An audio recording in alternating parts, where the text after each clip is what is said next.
பிரான்சில் இந்திய பிரதமர் நரேந்திர மோடியும் அமெரிக்க அதிபர் டொனால்டு ட்ரம்பும் சந்தித்து பேச்சுவார்த்தை நடத்தி வருகின்றனர். அதை தொடர்ந்து நிரலில் பார்க்கலாம்.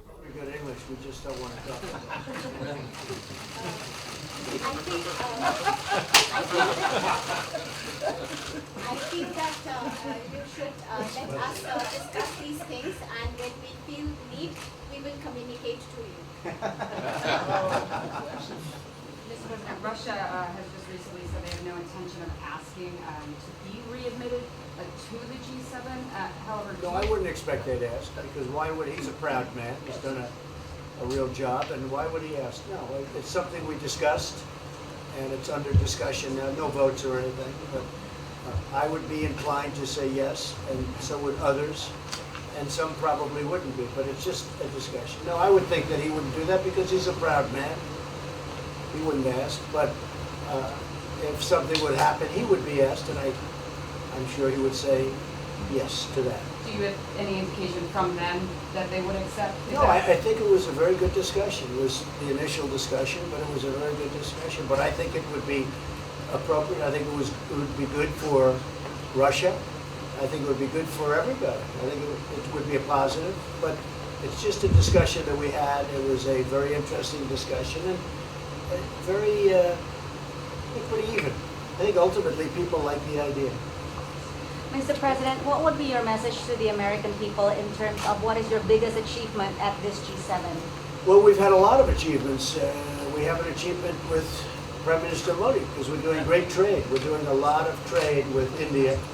That's an achievement. I think, obviously, the Japan deal is a tremendous achievement because it's one of the biggest trade deals, and it affects directly our farmers. Even the fact that he's taking all of the excess corn that China didn't take, hundreds of millions of dollars worth of corn, and he's buying that. Japan is buying all of that corn at a fair price, and that was great. So that was very important. I also think that unity is very important. We had a very good, despite you read the newspaper stories, the stories bear no resemblance to what's taking place.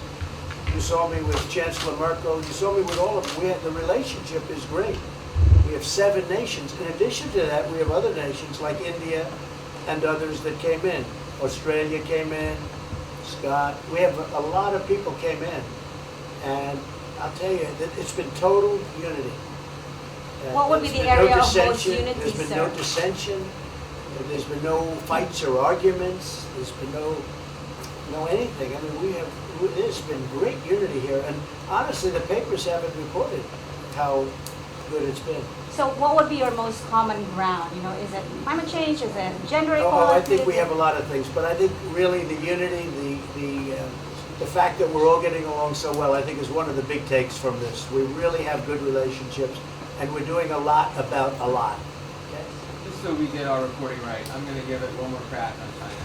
When you were referring earlier to the Buddha statement, which we all saw, did you mean to say that there was also a call last night, or was there not actually a call last night? There were discussions that went back and forth. Let's just leave it at that. Last night, and before last night. Yes. With China? With China, and before last night. Numerous. Look, they want to get something done. I've been saying that for a long reason. And why wouldn't they? They want to get something done. They've lost millions of jobs. Their supply chains are being hurt. And once those supply chains go, you can develop new supply chains, you can't get them back into China. So China is run by really a great leader. I think he's a great leader. He wants to do something. They lost over 3 million jobs in a very short period of time. A lot of companies have left China and they're leaving China. They want to get it done. I knew that. I could have told you that without talking, but we are talking. And would you still like to see U.S. companies leave China? Depends on whether or not we make a deal. If we don't make a deal, I'd like to see them leave China. Absolutely. If we make a deal, I'd like to see them stay there and do a great job. Mr. President, on the Afghanistan peace talks, do you have an updated timeline? Are there any snags? No timeline, whatever it is. We're no rush. I mean, we're there. We're really a peacekeeping force more than anything else, frankly. And said we could win that war in a very short period of time, but I'm not looking to kill 10 million people. Okay? And we are working along with the Taliban, with the government, and other people too. And we'll see what happens. No timeline. Okay? Thank you very much. We're going to be doing a news conference in a little while. Just one more thing. If you need one, you need one? I don't think you Yes. need one. Always thinking. I mean, I can't imagine any other question. I just want to thank the Prime Minister. He's a great leader right here. Would you allow him to have nuclear With a great weapons? election result. Would Thank you you, allow him press. to have nuclear weapons, sir? Thank you, Press. Thank you, press. Would you allow India to have Thank you, nuclear press. weapons? Thank you. Thank you, Press. Thank you, press.